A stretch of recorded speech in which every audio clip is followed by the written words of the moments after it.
Anda kembali di Sapa Indonesia Pagi, Saudara. Pengundian kualifikasi babak keempat Piala Dunia 2026 zona Asia telah digelar di Kuala Lumpur, Malaysia. Skuad Garuda tergabung di grup B bersama tuan rumah Arab Saudi dan Irak. Di atas kertas, lolos langsung rasanya akan sulit. Namun armada Patrick Kluivert masih mempunyai peluang lolos melalui babak kelima. Pengundian kualifikasi babak 4 Piala Dunia 2026 zona Asia digelar di Kuala Lumpur, Malaysia. Dari hasil undian bisa dibilang Indonesia tergabung di grup neraka. Di grup B, skuad Garuda tergabung bersama Arab Saudi dan Irak. Sementara tuan rumah lainnya, Qatar mendapat lawan yang relatif lebih ringan. Qatar menghuni grup A dan akan menghadapi Uni Emirat Arab serta Oman. Armada Patrick Kluivert akan memulai perjuangan merebut tiket ke Piala Dunia pada 8 Oktober melawan Arab Saudi. Di 11 Oktober, skuad Garuda bersua Irak. Hanya 2 juara grup yang akan lolos langsung ke Amerika Serikat, Kanada, dan Meksiko. Sementara penghuni posisi ketiga akan otomatis angkat koper mengubur mimpi bermain di turnamen terakbar sekolong langit. Runner-up grup akan kembali berduel dalam 2 leg kandang tandang. Dengan runner-up grup A akan duluan menjadi tuan rumah pada 13 November dan 18 November. Duel ini untuk menentukan siapa berhak melangkah ke babak 5 alias Play-off Interconfederation. Bulan Maret 2026, wakil Asia yang lolos ke babak 5 akan bersua wakil CONCACAF atau wakil Amerika Utara, Tengah, dan Karibia. Dan harus kembali berduel dengan wakil Afrika Utara untuk merebut 1 tiket ke Piala Dunia 2026. Irak memang menjadi momok bagi skuad Garuda.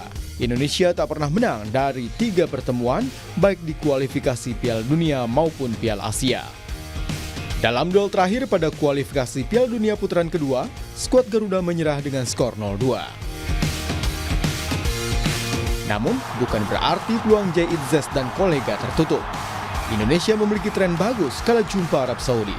Di putaran ketiga, skuad Garuda mampu menahan imbang Arab Saudi di laga tandang dan menaklukkan perlawanan mereka 2-0 di kandang pada era kepelatihan Sinteyong. Kita nantikan, mampukah Patrick Kluivert membawa Garuda terbang lebih tinggi?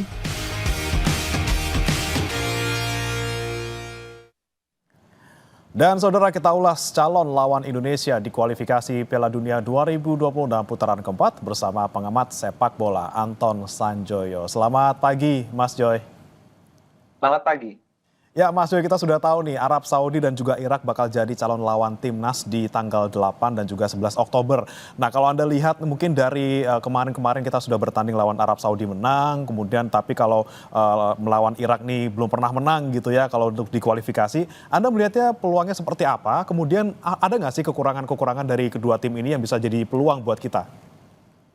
Ya kalau ini hasil undian yang sebetulnya tidak kita harapkan ya, tidak diharapkan oleh Indonesia karena satu menghadapi Irak itu kan Indonesia nggak pernah menang dalam beberapa pertemuan terakhir. Menghadapi Arab Saudi pun menang terakhir bisa menang setelah puluhan tahun nggak bisa menang itu di Jakarta. Jadi memang ini berat sekali bagi Patrick Kluivert dan timnya, tapi bukan tidak mungkin ada kejutan-kejutan ya, terutama setelah kan di putaran ketiga Indonesia mampu menahan Arab Saudi di Jeddah, menang lawan mereka di Jakarta. Lawan Irak memang masih ada PR besar, tapi timnya udah sama sekali berbeda juga. Jadi rasanya sih tetap ada peluang, tidak terlalu besar untuk mengatakan bahwa realistis saja bermain di tanah Arab bukan hal yang mudah, ya kan? Bahkan kalau penalti waktu itu Arab masuk, Indonesia juga kalah. Gitu. Jadi memang ini sesuatu yang harus diperjuangkan sekuat tenaga, apalagi tampaknya Indonesia akan kehilangan oleh Rumeni, penyerang andalan yang cedera, dan kemungkinan besar masih akan mencari penggantinya yang masih harus menyesuaikan diri dengan tim. Sementara Arab Saudi sendiri improve menurut saya dalam beberapa bulan terakhir, mereka menunjukkan peningkatan yang sangat signifikan ya sejak mereka kalah melawan Indonesia. Demikian juga Irak sangat steady penampilannya dan sejauh ini memang menjadi menurut saya lawan yang lebih berat daripada Arab Saudi di luar faktor tuan rumah. Jadi ini memang faktor yang harus betul-betul diperhatikan oleh Kluivert mumpung masih ada 2 pertandingan uji coba melawan Libanon dan Kuwait Hmm. di akhir September kalau tidak salah. Jadi ini yang harus dimaksimalkan karena kalau kita berkaca pada penampilan terakhir melawan Jepang, Hmm. itu kan memang sebegitu banyak kekurangan mulai terkuat yang tidak Ya. terlihat dalam penampilan sebelumnya.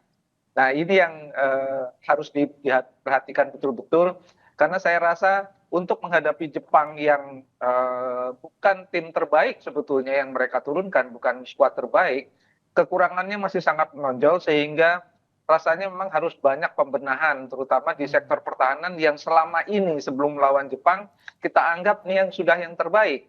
Tapi Hmm. ternyata masih ada banyak bolong di sana sini, terutama menurut saya juga karena lini tengah Indonesia Hmm. tidak bermain sebagaimana mestinya, seganas seperti biasanya. Dan itu menurut saya ada faktor juga di mana Jepang memang kualitasnya jauh, tapi memang Hmm. ada faktor di mana mereka kurang banyak berkumpul. Nah ini Hmm. saya kira ketika nanti menghadapi Arab Saudi dan Irak, ini waktu yang sangat sempit juga harus dimanfaatkan sebaik-baiknya karena chemistry-nya nggak bisa dibangun karena Hmm. pemain-pemain itu kan kalau pemain tim nasional dimanapun di seluruh dunia kan memang terpencar-pencar. Ya. Apalagi Kluivert ada di Belanda, sebagian ada di Indonesia, ada yang main di Thailand sekarang.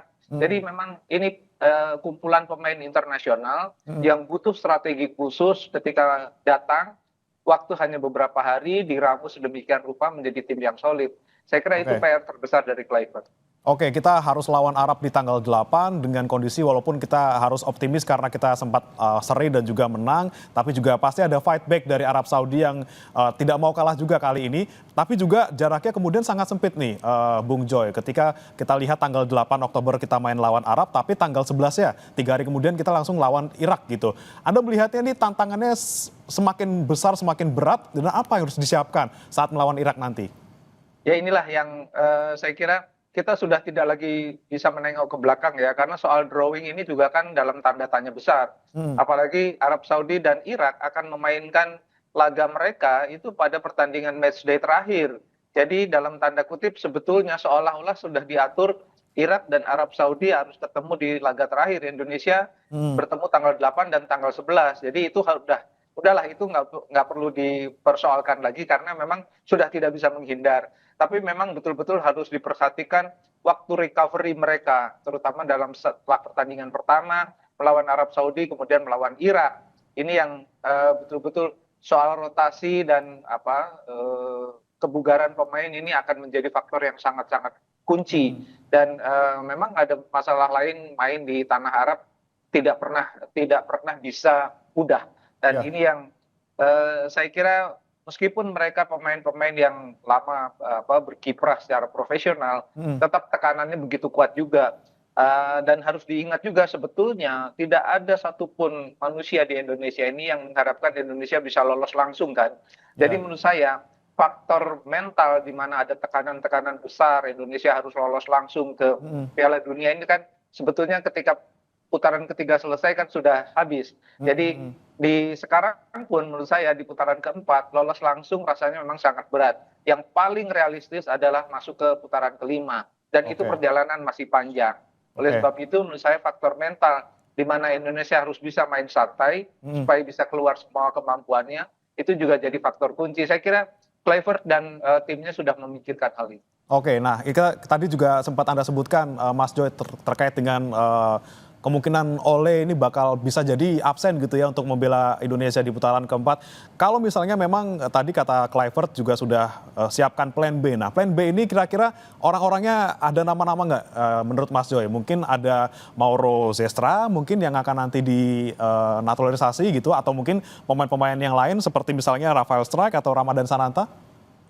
Ya saya kira ada beberapa opsi, ada beberapa pemain baru yang akan dinaturalisasi, di antaranya memang yang tipenya menyerang.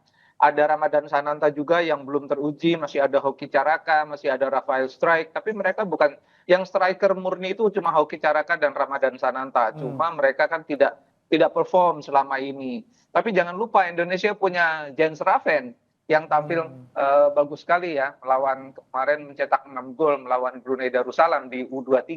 Jadi saya rasa dia patut dipertimbangkan lah, karena menurut saya meskipun dia jam terbang mainnya di klub tidak terlalu bagus, tapi ketika main di tim nasional so far sangat oke, meskipun lawannya kemarin Brunei ya. Tapi menurut saya dia bisa dicoba, bisa masuk di line up skuad tim nasional. Boleh dicoba lah, jangan melihat usianya yang masih sangat muda. Karena banyak sekali pemain bintang juga muncul pada usia 17-18 tahun. Jadi harusnya sih ada opsi untuk Raven di samping opsi yang lain, karena menurut saya Romeni ini kan sebetulnya bukan striker murni banget juga, dia bukan pemain murni nomor 9, tapi dia ketika dia di posisi nomor 9 sangat bagus, dan saya kira banyak pemain atau ada beberapa pemain yang bisa dicoba untuk posisi nomor 9. Baik, terakhir nih Mas Joy, menurut Anda kira-kira komposisi yang nanti ketika kita lawan Arab ataupun Irak harus diubah atau tetap seperti yang kemarin di babak ketiga? Kemudian kira-kira kalau di sektor tengah, itu kira-kira tadi Anda sebutkan pertahanan kita agak kurang mumpuni gitu ya ketika melawan Jepang, seperti apa yang harus diperbaiki? Saya kira memang ada faktor di mana lapangan tengah yang biasanya sangat lugas, itu ketika melawan Jepang memang tidak kelihatan. Menurut saya lebih karena Jepang itu kualitasnya memang jauh di atas rata-rata pemain Indonesia. Tapi saya kira dengan kehadiran Joy Pelupesi dan kalau Nathan bermain juga lebih bagus, Tom Haye juga bisa lebih ganas di lini tengah, lini belakang rasanya sih bisa lebih aman ya, siapapun penjaga gawangnya. Tapi yang jelas duet Rizky Ridho dan Jai Isdes tidak bisa diganti-ganti. Kevin Verdong di kiri, tapi di kanan bisa siapa saja. Jadi rasanya 3 pemain di belakang tidak tergeser, Verdong, Jai Isdes, Rizky Ridho. Di tengah bisa dikomandani oleh Joy Pelupesi, Tom Haye. Jadi harusnya sih formasinya tetap 4-3-3 atau 3-4-2-1. Nah ini yang menurut saya pasti sudah dipikirkan oleh Kluivert. Tapi rasanya kalau bermain dengan 3 back, dengan formasi yang sangat frontal, agak riskan juga bermain di tanah Arab. Jadi kemungkinan besar masih akan pakai 4-3-3 seperti kemarin tim U23 ketika menghadapi Brunei atau nanti menghadapi Filipina. Oke, kemungkinan besar 4-3-3 ya Mas Joy. Terima kasih Mas Joy, kita harapkan semoga hasil terbaik dicapai oleh timnas, walaupun kita sedikit pesimis untuk lolos langsung, tapi paling tidak kita bisa nanti berharap untuk bisa lolos ke putaran kelima. Terima kasih Mas Anton Sanjoyo, pengamat sepak bola, telah bergabung bersama kami di Sapa Indonesia Pagi. Selamat pagi Mas. Selamat pagi, terima kasih. Saudara, jangan beranjak, kami akan kembali dengan informasi. Sudah jadi Menko, Caimin atau Muhaimin Iskandar ngiler menjadi komisaris seperti yang dijabat oleh banyak wakil menteri. Bagaimana Mahkamah Konstitusi mengatur kedudukan menteri dan wamen yang rangkap jabatan komisaris? Kemudian berapa sih gaji, tunjangan, THR, sampai bonus komisaris di BUMN? Kami akan membahasnya dalam Kompas Bisnis bersama rekan saya, Putri Oktavian.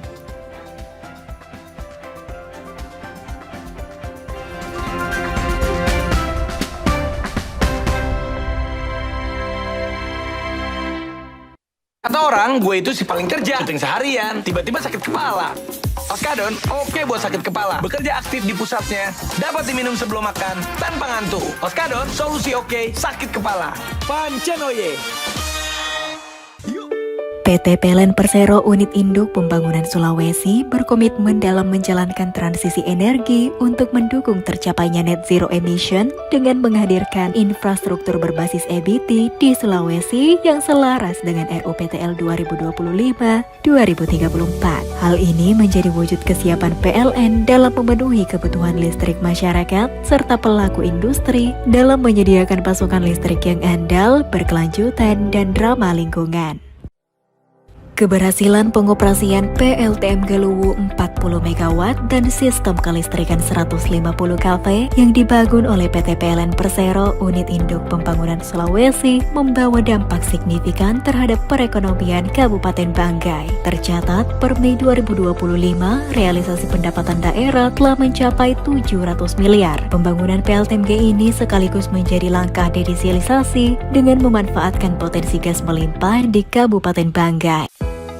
PT PLN Persero Unit Induk Pembangunan Sulawesi dukung perekonomian UMK lokal dengan memberikan bantuan kepada kelompok tani Kopsi Batui di Kabupaten Banggai berupa alat pendukung proses produksi kopi yang mampu meningkatkan kualitas dan kuantitas kopi serta hak pengelolaan kebun kopi di bawah jaringan transmisi 150 kV dan di sekitar proyek pembangunan PLTMG Luwu 40 MW. Bantuan ini menjadi contoh nyata kepedulian PLN untuk rakyat. PT PLN Persero Unit Induk Pembangunan Sulawesi membuka pintu bagi media untuk berkunjung ke PLTMG Luwu 40 MW yang berlokasi di Kabupaten Banggai, Sulawesi Tengah sebagai bentuk keterbukaan PLN untuk rakyat dalam perkembangan operasional PLTMG Luwu yang menggunakan teknologi mesin Rolls-Royce dengan konfigurasi 5x8 MW. Infrastruktur yang dibangun untuk menggantikan PLTD yang merupakan upaya dari PLN dalam mendukung swasembada energi.